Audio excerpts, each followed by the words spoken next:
তারা গিয়েছেন এই কারণে যে তারা এত সব অবলম্বন করেছে যে এই দেশের 1 ইঞ্চি জায়গাকে তারা নিজেদের জায়গা মনে করতে পারে নাই। এই জন্য দেশ ছেড়ে যেদিকে পেরেছে পালিয়েছে, আর যারা যেতে পারে নাই আস্তে আস্তে জালে ধরা পড়ছে। তারা মানুষকে জ্বালিয়েছে, বিভিন্ন দিক থেকে জ্বালিয়েছে। তারা তো গেল, এখন কি হবে বাংলাদেশে? এই প্রিয় দেশটা তো আপনার আমার সকলে। এই দেশ যদি ভালো থাকে, আপনি ভালো থাকবেন, আমরা ভালো থাকবো। বাংলাদেশের 53 বছর চলে গেল স্বাধীনতার পর। এবার আমরা 54তম বছরে পদার্পণ করেছি। এই 53 বছরে এই জাতির যে প্রত্যাশা ছিল বহুলাংশে তা পূরণ হয়নি। থেকে করেছে আপনার আমার ট্যাক্সের টাকায় করেছে, বিদেশ থেকে আমরা ঋণের টাকায় করেছে। ট্যাক্স আমরা সবাই দিয়েছি। একজন ভিক্ষুকও ট্যাক্স দেয়। একজন ভিক্ষুক ভাই কিংবা বোন সারাদিন দুয়ারে দুয়ারে জনে জনে হাত পেতে যে ভিক্ষা করে, সেই টাকা সঞ্চয় করে সন্ধ্যাবেলা সে যে দোকানে ঢুকে আমাকে চাল দেন, ডাল দেন, এটা দেন, ওইটা দেন, তার সঙ্গতি অনুযায়ী সে কিনে। আপনি যেমন কিনতে গিয়ে ভ্যাট দেন, তাকেও তেমনি ভাবে ভ্যাট দিতে হয়। সুতরাং রাষ্ট্রের ট্রেজারিতে কুষাগারে ধনী বড় লোকের যেমন ট্যাক্সের টাকা আছে, আমার ওই গরিব ভাইটির বোনটিরও ট্যাক্সের টাকা এখানে আছে। এই সমস্ত টাকা দিয়ে উন্নয়ন হয়। আবার বিদেশ থেকে যে লোন আনা হয়, ঋণ আনা হয়, তার বোঝা কিন্তু আজকে জন্ম নেওয়া শিশুটির ঘাড়েও পড়ে। অতএব এই যে উন্নয়ন রাজনীতিবিদরা করেন ক্ষমতায় গিয়ে, এটা আপনার আমার কিংবা তাদের বাপের টাকায় নয়, এটা জনগণের টাকায় হয়। কিন্তু জনগণের সেই আমানতদারিকে নয় করে 10 টাকায় যেখানে কাজ হওয়ার কথা সেখানে 100 টাকার বাজেট তৈরি করা হয়। আবার সময় মতো শেষ হয় না, জনদুর্ভোগ সৃষ্টি করে তাই বাড়িয়ে বাড়িয়ে বাজেটকে আরো দিলার চেষ্টা করা হয়। এইভাবে যে উন্নয়নটা বাংলাদেশে হতে পারত, 18 কোটি মানুষের 36 কোটি হাতকে কর্মীর হাতে, কারিগরের হাতে, দেশ গড়ার ইঞ্জিনিয়ারের হাতে পরিণত করে দেশকে সোনার দেশ বানিয়ে চমকে দেওয়া যেত বিশ্ব এসে দাঁড়িয়েছে। আপনারা জানেন আমাদের কলিজার টুকরা এক এক করে 11 জন শীর্ষ নেতাকে আমাদের বুক থেকে কেড়ে নেওয়া হয়েছে। একজন ছাড়া বাকি 10 জন দুনিয়া থেকে বিদায় নিয়েছেন। একজন যিনি বেঁচে আছেন তিনি এখন পর্যন্ত এই পরিবর্তিত বাংলাদেশেও এখনো তার ঘাট থেকে জুলুমের বোঝা সরে নাই। তিনি আমাদের প্রিয় ভাই এটিএম আজহারুল ইসলাম।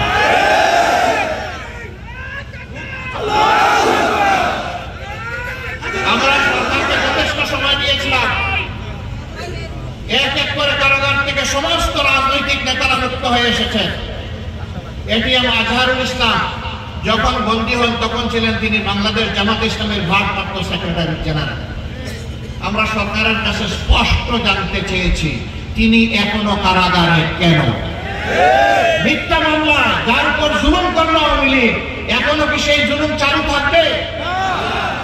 এই জন্য এই দলের একজন ছোট্ট দায়িত্বশীল হিসাবে আমি ঘোষণা করেছি যে আজহার ভাইকে ভিতরে রেখে আমি আর বাইরে থাকতে চাই না। সরকার যেন আমাকে গ্রেফতার করে কারাগারে পাঠানোর ব্যবস্থা করে। বাংলাদেশকে মুক্ত করতে হলে এই দেশের যুব সমাজকে এগিয়ে আসতে হবে। আমি যুবকদেরকে অভিনন্দন জানাই, স্যালিউট জানাই। টানা 15.5 বছর আমাদের উপর জুলুম চলেছে, আর আমরা আন্দোলন করেছি সরকারকে, ফ্যাসিবাদী সরকারকে ক্ষমতা থেকে সরায় বাংলাদেশকে মুক্ত করার জন্য। আমরা পারিনি। আমরা রাজনীতিবিদরা 15.5 বছরে পারিনি। কিন্তু সেই সমস্ত কষ্ট, দুঃখ, যাতনা, জুলুম একত্রিত হয়ে যে শক্তি তৈরি হয়েছিল আমাদের ছাত্রদের নেতৃত্বে, সেই শক্তির বলেই আলহামদুলিল্লাহ বাংলাদেশ মুক্ত হয়েছে ফ্যাসিবাদের কবল থেকে। এই জন্য আমাদের সন্তানদের এই অভিনন্দন পাও না, আমি তাদেরকে আবার অভিনন্দন। আমি এদেশের আপামর যুব সমাজকে আহ্বান জানাই, সমাজ গড়ার জন্য দায়িত্ব নিতে তোমাদেরকে এগিয়ে আসতে হবে। যে সমাজের যুবকেরা এগিয়ে আসে বিপ্লবের জন্য, সেই সমাজে আল্লাহর পক্ষ থেকে বিপ্লব সফল হয়। আমি শুধু যুবকদের কাছে 2টা জিনিস চাই। একটি হচ্ছে গভীর দেশপ্রেম, আরেকটি হচ্ছে আল্লাহ তাআলার ভয়। এই দুইটা নিয়ে যদি আমাদের যুবকেরা এগিয়ে আসে, তারা হবে ইনশাআল্লাহ সকল ধরনের ষড়যন্ত্রের বিরুদ্ধে হিমালয় পর্বত। এই পর্বত কষিয়ে দিতে যেই মাথা দিয়ে গুতা দিব, ওর মাথা ভেঙে চুরমার হয়ে। যুবকদের সেই শক্তিতে বাংলাদেশ, নতুন বাংলাদেশ, আগামীর বাংলাদেশ, মানবিক বাংলাদেশ, দুর্নীতি এবং দুঃশাসন মুক্ত বাংলাদেশ ইনশাআল্লাহ আমরা গড়ব। আপনারা মনে করতে পারেন এই সাদা চুলওয়ালা, ভুলওয়ালা, দাড়িওয়ালা মানুষ তিনি যুবকদের নেতৃত্বে গড়বেন, তিনি তো নিজেই একজন বৃদ্ধ। নো, আমি বৃদ্ধ নই, আমি একজন যুবক। যুবকরা, তোমরা যখন মানুষের মুক্তির জন্য রাস্তায় নামবে, আমাদেরকে তোমাদের মিছিলের পিছনে পাবে না, সামনে পাবে ইনশাআল্লাহ। আমার কাছে বৃদ্ধ ওই ব্যক্তি যে কোনো কিছু দেখলেই ভয় পায়। আমার কাছে যুবক ওই ব্যক্তি যে পাহাড় এবং পর্বতকে মারানোর সাহস রাখে। বয়স তার কত এটা আমার কাছে ম্যাটার, এটার কোনো গুরুত্ব নেই আমার কাছে বয়সে। এই জন্য এখানে যারা আছেন আমি দেখতে পাচ্ছি 70-75 বছর বয়সের মানুষ এখানে আছেন, নিজেকে বুড়া ভাববেন। আপনিও যুবক, যদি আপনার অন্তরে যৌবনের স্পৃহা থাকে, আর দেখতে পাচ্ছি বেশিরভাগ বয়সে যুবক, নিজেকে যুবক ভাবা যাবে না যদি মন তোমার বুড়া হয়। আমরা সব যুবকের হাত দেখতে চাই। যৌবনের উত্থান তরঙ্গে আপনারা জেগে উঠতে রাজি আছেন?